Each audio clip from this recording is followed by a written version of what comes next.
The drone's rotors slice through the night air, a rhythmic, mechanical thrum that vibrates in the chest of every soldier below. It is not a bird. It is not a plane. In the mud-slicked trenches of Ukraine, the men look up, their faces drained of color, in the harsh blue glow of their handheld screens. They do not speak of ballistics or altitude. They whisper a name that has haunted Slavic soil for centuries. Baba Yaga. The drone banks hard, its thermal camera sweeping the terrain until it locks onto a heat signature. The target is isolated. The target is marked. High above, the payload drops. The explosion blossoms in the dark, a sudden violent flash of orange light that briefly illuminates the twisted skeletal trees. This is not a fairy tale. It is the modern manifestation of a shadow that refuses to fade. The soldiers know the pattern. They hear the buzzing, they see the thermal lock, and they understand that the end is already in motion. The machine is merely the vessel. The witch is the intent. As the smoke rises, the silence of the forest returns, heavy and expectant. They did not choose the name by accident. They chose it because they recognized the archetype. The drone is still flying, and in the dark corners of the world, the ancient hunger remains. To understand why soldiers name their deadliest weapon after a witch, we must look at the pattern. Deep in the ancient forests of Eastern Europe, the legend began. She is the crone with iron teeth, a creature who flies in a mortar and sweeps her tracks with a silver birch broom. Her home is a hut on chicken legs, a structure that does not sit still. It spins, it wanders, it chooses its guests. Scholars argue over the origin of those legs. Some say it is a mistranslation of smoke, a reference to the stilts used by shamans to enter burial huts. But the function remains the same. It is a gateway between the living and the dead. The wood creaks with a weight that defies physics. The legs shift, driving deep into the loam, repositioning the structure with a sound like grinding bone. There is no path leading to the door. The forest floor is undisturbed, yet the hut occupies the space. It is a threshold. It is a physical manifestation of a boundary that should not be crossed. You do not find the hut. It finds you. It moves through the dense undergrowth, its wooden limbs crushing saplings and displacing stones, appearing exactly where you are most vulnerable. You turn a corner, expecting a familiar trail, and instead find the structure blocking your path. The air turns frigid. Your breath mists in the dark. The hut does not wait for an invitation. It stands silent, its door a jagged mouth. In the wall, locked against the world. To survive, you must speak the ritual words. You stand before the threshold, your heart hammering against your ribs, and you command the structure. Turn your back to the forest. Turn your front to me. The words must be precise. They must be spoken without hesitation. If you stumble, if you falter, the door slams shut with the force of a falling tree. There is no second chance. The forest closes in, the branches knitting together to seal your fate. Yet those who view her as a mere villain miss the truth.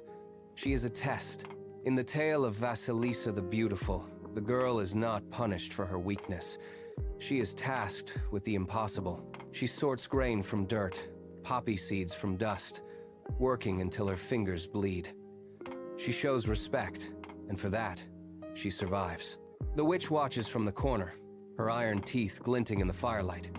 She demands labor, not for cruelty, but for clarity. When the work is finished, the reward is not gold or mercy. It is a beacon. Baba Yaga hands the glowing bone to the girl. It is a skull lantern, its eye sockets burning with a cold, unnatural fire. The girl carries the light home. As she steps across the threshold of her family house, the light flares. It does not touch the girl. It reaches for the stepfamily. It burns them to ash in a single, silent pulse. The witch does not strike the blow. She merely enables the inevitable. This predictive power is the thread that binds the myth to reality. Consider 1947, British Columbia. A doctor treats a man for severe burns. The patient is stable, the wounds are cleaning, and the recovery seems certain. Days later, a letter arrives at the clinic.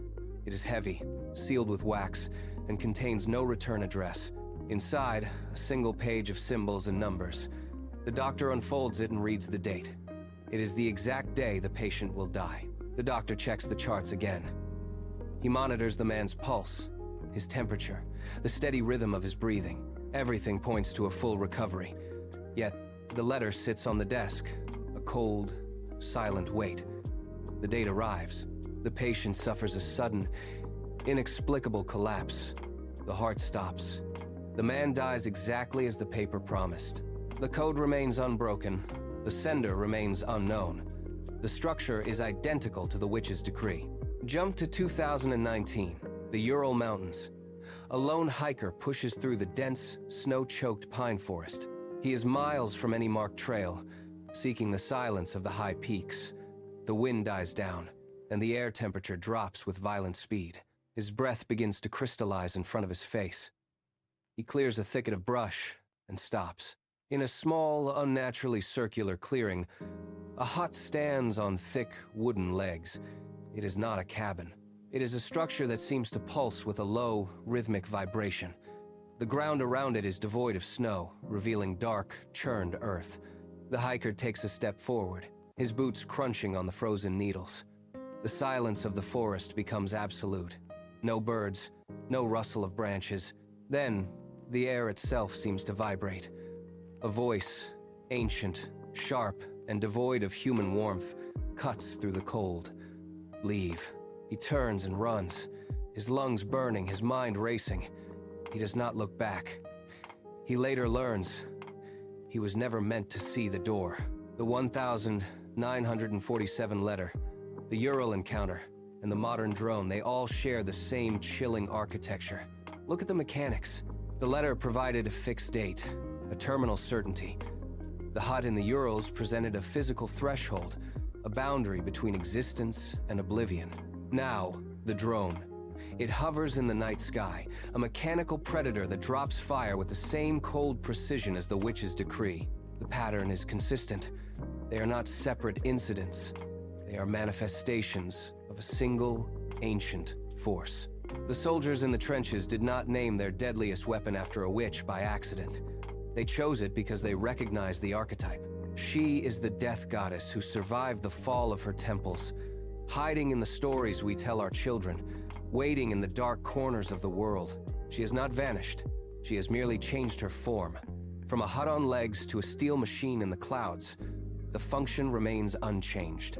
She is the threshold. She is the warning. When the drone flies, the buzzing is the sound of the inevitable. The pattern is still unfolding. If you find yourself standing before that door, the rules are absolute. Do not run. The movement triggers the predator, and the forest will close behind you before you take 10 paces. Do not lie. The entity perceives intent as clearly as you perceive light. A false word is a death sentence. Ask for help directly. Strip away your pride and state your need with the clarity of a blade. Accept the task. If she hands you a task, no matter how impossible, you perform it until your fingers bleed. Never refuse the food. To turn away the offering is to reject the only bridge between your world and hers. These are not suggestions. They are the binary conditions of your continued existence. If you break these rules, you do not simply die, you vanish. You become a footnote in a history that does not care for your survival.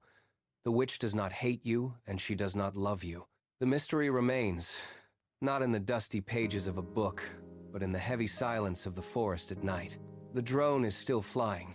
Its rotors slice through the cold air, a rhythmic, mechanical thrum that mimics the ancient heartbeat of the woods.